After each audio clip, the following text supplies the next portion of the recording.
Bueno, entonces llegamos al diseño de controladores por medio de la respuesta en frecuencia. Y compensar en frecuencia es muy sencillo. Nosotros habíamos visto antes que para hacer una red de adelanto, nosotros poníamos primero un cero y después un polo. Y esto nos daba un aporte de fase que iba a ser positivo.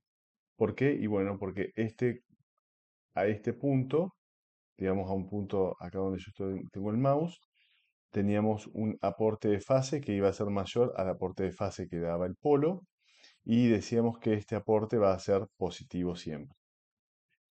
Eso es mucho más sencillo de ver en frecuencia porque ahí tendríamos que ver este gráfico en el cual nosotros vamos a estar ubicando en la frecuencia 1 sobre t un cero y en una frecuencia mucho más alta un polo.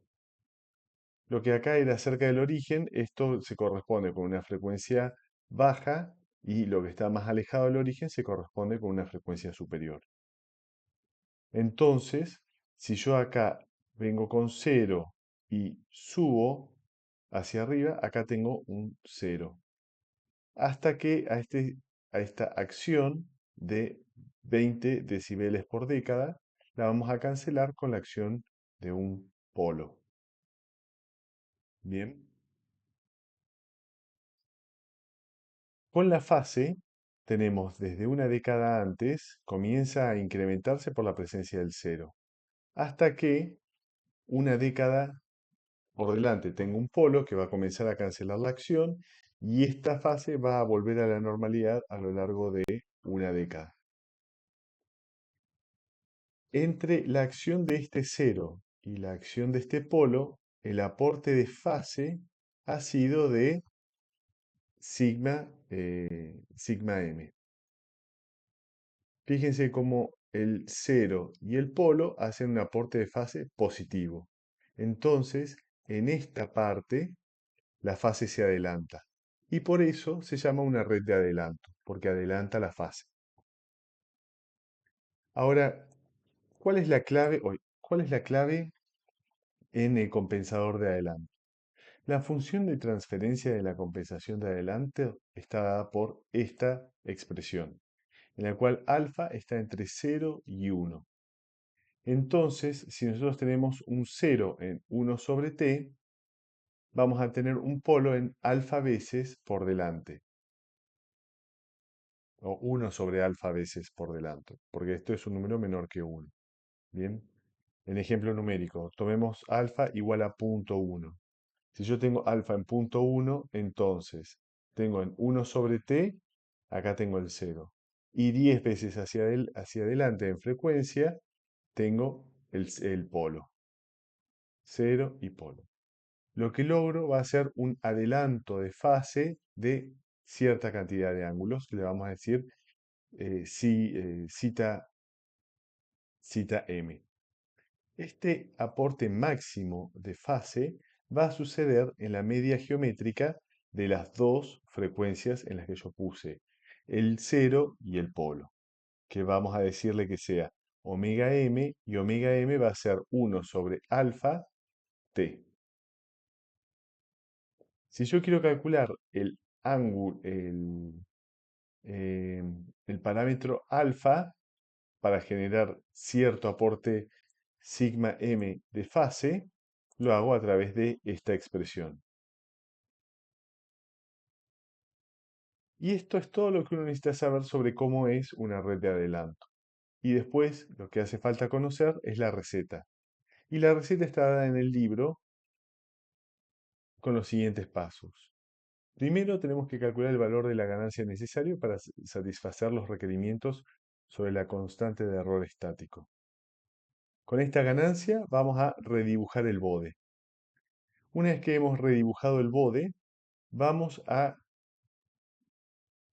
determinar la frecuencia, el aporte de fase que necesitamos y le vamos a sumar entre 5 y 12 grados al margen de fase anterior. Esto es como un factor de seguridad. Luego vamos a leer en el bode dónde sucede que la magnitud decae en -20 logaritmo de 1/raíz de alfa. Y ahí sabemos que es donde tenemos que tener el mayor aporte de fase. En la frecuencia en la que tenemos que hacer el mayor aporte de fase. Una vez que conocemos la frecuencia, ya podemos despejar dónde debe ir ubicado el polo y el cero. Finalmente terminamos de ajustar la ganancia y eso es todo. Dicho en el aire, parece muy complicado, pero tenemos un ejemplo que es lo que vamos a resolver ahora. Entonces, nos proponen una función de transferencia y nos dan los requerimientos. Fíjense que los requerimientos es una constante de error estático y un margen de fase o un margen de ganancia. Un margen de fase y un margen de ganancia. Listo, entonces. Vamos a comenzar a trabajar. Primero, vamos a cargar la función de transferencia con el comando que ya conocemos. Y vamos a graficar el bode y vamos a ver cuál es el margen del sistema sin compensar. Si nosotros hacemos eso, acá lo tengo en MATLAB, acá, yo ya estuve trabajando y probando que las líneas de código funcionaran bien, así que clear all, voy a borrar todo, ahí se borraron las variables, y bueno, primero entonces cargábamos, ujú, acá. Bueno, cargo la función de transferencia, voy a graficarla, voy a ejecutar, cargar la función de transferencia y grafico el bode. También podríamos haber hecho el comando de margen de ganancia, margen de fase y las otras dos frecuencias en las que sucede. Ti, ti, ti. Entonces, espero que se vea bien en el video. Si nosotros hicimos ese comando, tenemos la gráfica de bode, podemos activar la grilla y acá arriba nos dice que el margen de ganancia es infinito y que el margen de fase es de 51 grados y que sucede en 1,57 radianes sobre segundos. Continuamos entonces con el ejemplo. Lo que nos dice el libro es que la primera parte de la receta era calcular el valor de ganancia necesario para satisfacer la constante de error estático. Entonces, calculamos con la fórmula que nosotros ya conocemos y nos da que el valor de ganancia necesario va a ser de 10. Este K es igual a 10. Entonces, lo que dice la receta es, dibuje el bode con este factor de ganancia necesario y calculemos el margen de fase. Entonces,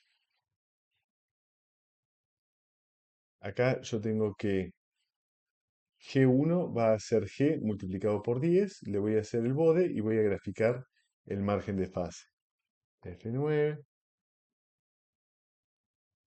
Y ahora sí me figura el... Quiero estar seguro que sea esta la gráfica. Sí, acá yo ya tengo graficado el sistema G1. Y en el sistema G1 me dice que el margen de ganancia es infinito y que el margen de fase es de 18 grados y que sucede a los 6,17 radianes sobre segundo. Entonces, ahora sigo con la receta y me dice que mi margen es de 18. En mis requerimientos me pide un margen de fase de 50 grados. Es decir, que tengo que sumar 33, porque 33 más 18 llevo a los 50. Y además, ahora le tengo que sumar 5 grados a estos 33 por factor de seguridad.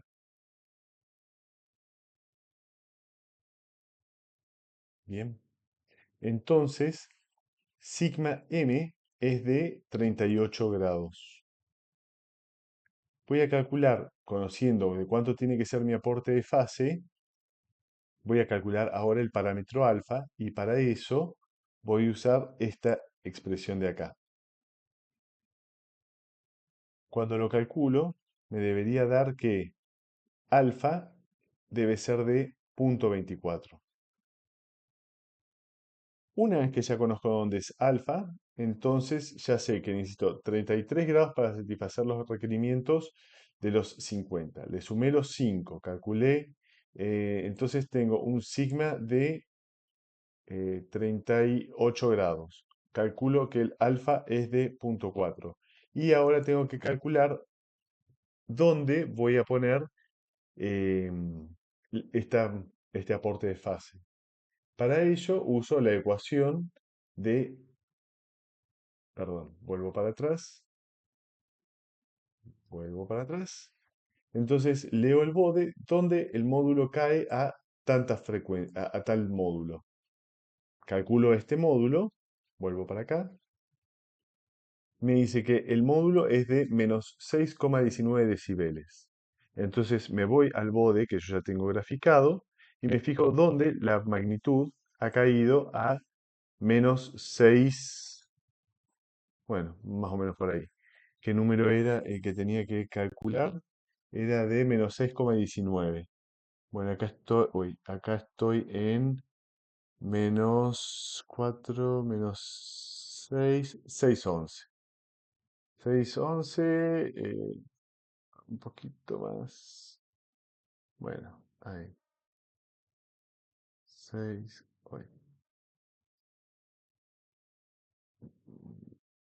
bueno, creo que lo mejor que puedo hacer es ahí. Menos 6,27 y estoy cerca de los menos 6,19. Lo que dice la receta del libro es registre la frecuencia en la que sucede. El libro toma 9 radianes sobre segundo. Nosotros podríamos, acá lo tengo graficado.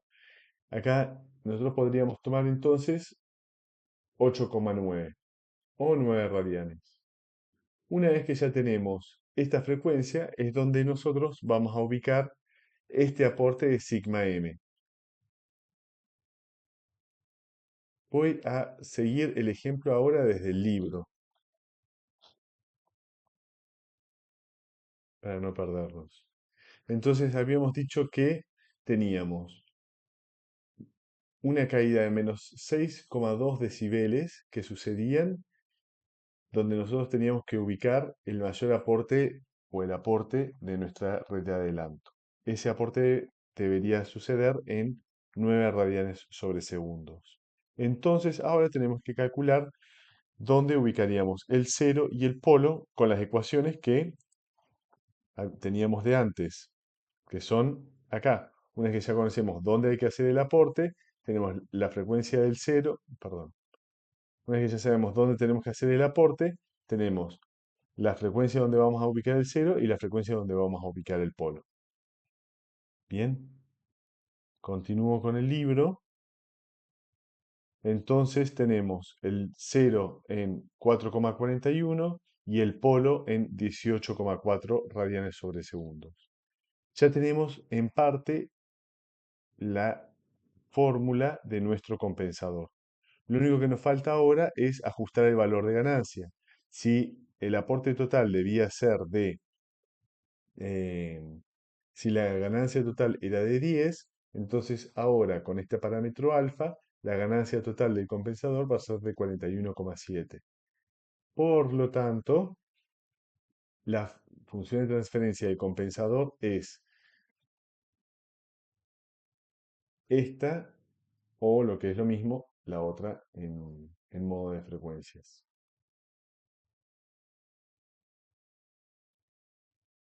Y eso es todo. Entonces el sistema ya queda compensado con el aporte necesario y después el libro sigue haciendo ciertos análisis, implementa el compensador antes de la función de la planta, muestra y analiza el sistema compensado. Después le hace sí ciertos análisis sobre la estabilidad absoluta del sistema y les va a hacer cierta discusión sobre cómo aumentar la ganancia del sistema hace que sea más o menos estable. Analizan la respuesta, el sistema compensado, no compensado, y eso es todo. Si tuviésemos que resumir cómo es compensar en frecuencia, bueno, se siguen los pasos de la receta que da el libro. Les queda a ustedes como ejercicio seguir la receta del ejemplo de cómo compensar en retardo. Espero que esto haya sido útil y bueno, nos estamos viendo en la próxima clase.